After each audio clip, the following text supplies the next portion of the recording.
আরে হারান দাদু যে, কি ব্যাপার আজকে এত সকাল সকাল খুব খুশি খুশি লাগছে? আর বলো না পল্টু,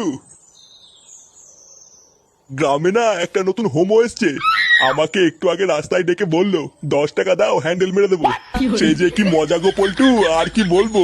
সকাল সকাল মনটা পুরো ভালো হয়ে গেল। কি বললা? 10 টাকা দিয়ে হ্যান্ডেল মেরে দিল? তা নয় তো আর কি বলছি গো ফুটো। তোমরা কিন্তু আবার এইসব কথা কাউকে বলো না, ঠিক আছে? এই না না দাদু, আমরা কাউকে বলবো না। লেওরা তুমি কাউকে বলো না। আচ্ছা আচ্ছা, ঠিক আছে ঠিক আছে।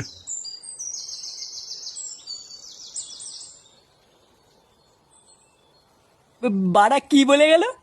গ্রামে একটা নতুন হোমো এসছে, 10 টাকা দিয়ে হ্যান্ডেল মেরে দিল? পল্টুদা, এটা ফুটো শালার কাজ না তো? আমারও তো মারা তাই মনে হচ্ছে রে। ভাগ্যিস হারান দাদু জানে না ওটা ফুটো শালা, না হলে তো গ্রামে ফুটো সম্মানী টাকনি পড়ে যেত রে। বাড়া, চুদির ভাই তলে তলে এই ব্যবসা করছে। ফুটো, তুই কোনো চিন্তা করিস না। তোর শালাকে এই গ্রামে কেউ চেনে না, কোনো সমস্যা হবে না। হ্যাঁ, তুই কোনো চিন্তা করিস না। চল মদনের দোকান থেকে চা খেয়ে আসি।